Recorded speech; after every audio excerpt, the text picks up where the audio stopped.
Pushpendra ji, welcome to Mantavya news. Pushpendra जी, कई बार हमने देखा है आज जैसे देश एक तरह से जो समाज के अंदर जो बढ़ गया है कि मेरा समाज ये करना चाहेगा। लेटेस्ट की हम बात करें कि जैसे कि अयोध्या विवाद में जो सुप्रीम कोर्ट ने जो आदेश दिया, उसके बाद में सुन्नी वक्फ बोर्ड वो एक तरह से चाहते थे कि हम आगे नहीं बढ़ना चाहते, लेकिन फिर एक पॉलिटिकल ड्रामा शुरू हुआ, एक प्रेशराइज किया गया पूरे एक मुस्लिम संगठन को।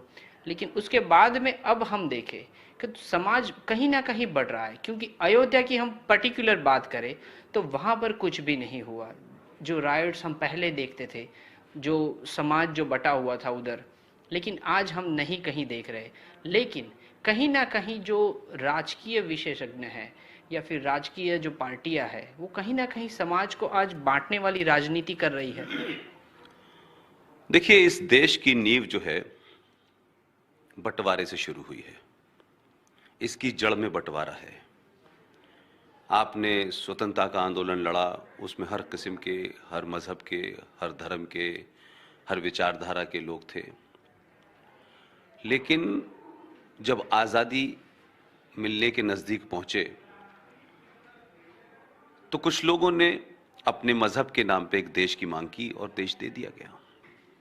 तो अगर ये कहें कि जिस 1947 के भारत की हम बात करते हैं, ये भारत तो 21 लाख लोगों की लाश पे हमें मिला है। ये जो भारत आपके पास है, ये तो 2 हिस्सों में बंटने के बाद आपको मिला है। और फिर इस देश में जो लोग सत्ता पे आए भी, उन्होंने आपने ये बार बार कहा जाता है कि हमें आजादी मिली, हमने ली नहीं। हमारे ऊपर किसी ने रहमो करम किया, किसी ने तरस खाया और हमें आजादी दे दी। इस आजादी को जो गुणगान किया जाता है, ये सबसे बड़ा झूठ है। हमें अंग्रेजों ने 2 डोमिनियन स्टेटस में बांटा और यहां ट्रांसफर ऑफ पावर की उन्होंने। तो ट्रांसफर ऑफ पावर आजादी नहीं होती है, सहमति के साथ होती है। तो हम जिस इतिहास को पढ़ाया जा रहा है, आज उसी इतिहास का हम उस मोड़ पे पहुंच गए हैं कि हमने देश को बांटा, मजहबों को बांटा, फिर इंसानों को बांटा, फिर जाति पे बांटा, फिर लैंग्वेज पे बांटा, फिर रीजन पे बांटा। तो ये बांटना जो है हमारे स्टार्ट से ही है और उसमें राजनीतिक तौर पे उस कारण से बांटा। हमने किसी अच्छे काम के लिए नहीं बांटा, हमने इसलिए बांटा कि आज हो सकता है ओबीसी अगड़े पिछड़ों का मामला हो, दलित मुसलमान का मामला हो, दलित जो है वो लोअर कास्ट अपर कास्ट का मामला हो, यादव मुसलमान का मामला हो, हिंदी नॉन हिंदी पे बांटा। तो ये हमारी राजनीति का कल्चर इस देश में उन पार्टियों ने दिया जो सबसे लंबे समय तक सत्ता में रही। और यही इसी मूल मंत्र पे इस देश में दूसरी राजनीतिक दल भी आए, उन्होंने भी इसी ढर्रे पे चले, और जब तक वो इस ढर्रे पे नहीं चले वो कभी सत्ता पे नहीं आए।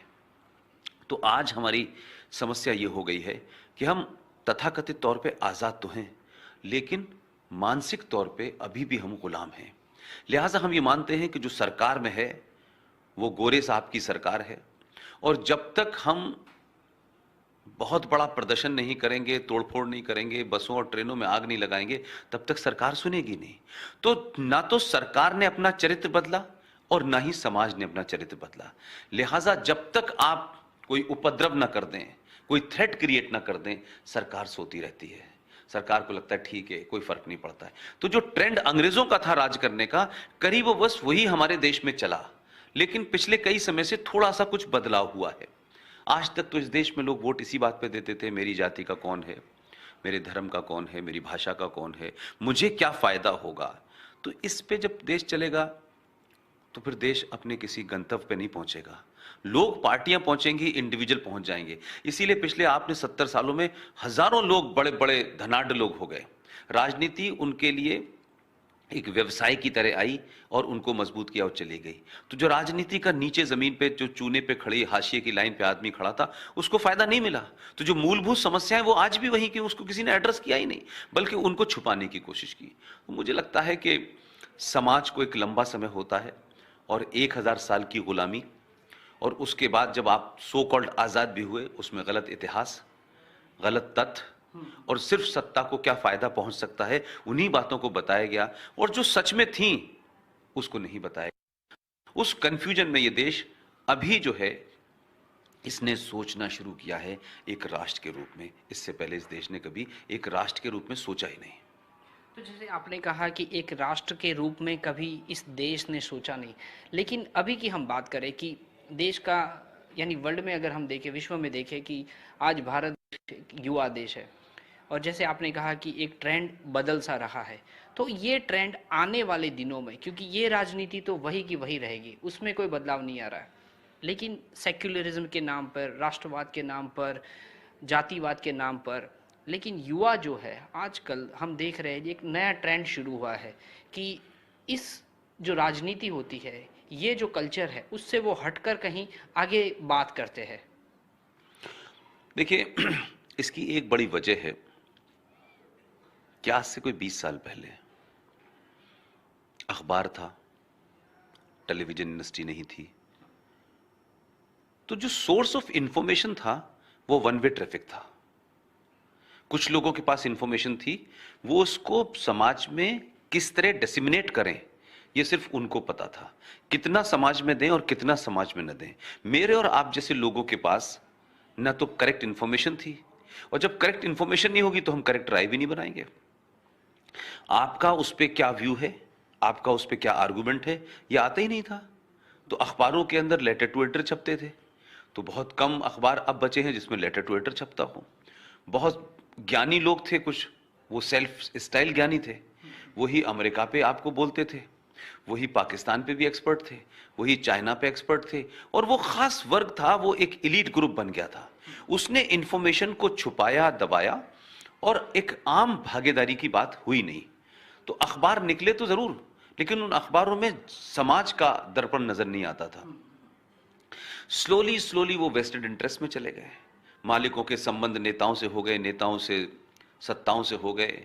अब पत्रकार के मालिक, बड़े बड़े पत्रकार कैसे राज्यसभा में पहुंचा जाए इसकी लाइन में लगे हुए हैं।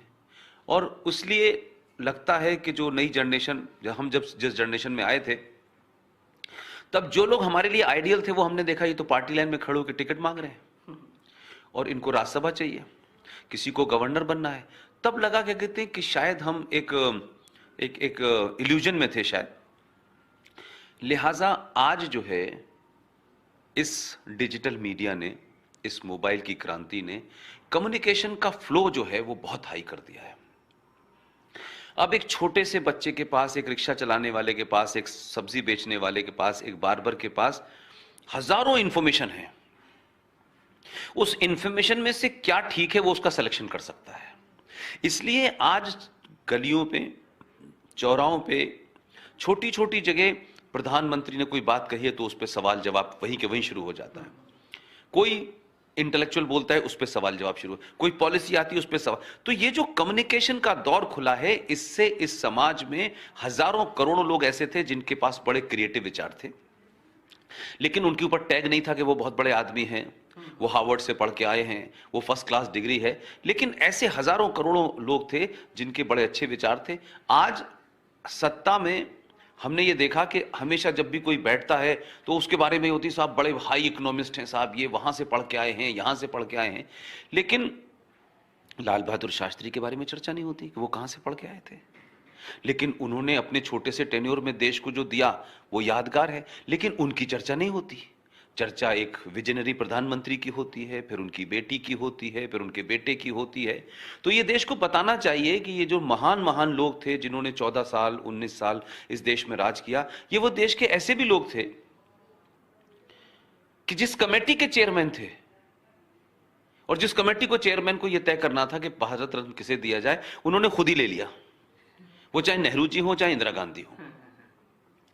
तो इससे यह लगता है कि सत्ता पे खास वर्ग, एक खास किस्म का कल्ट था वो।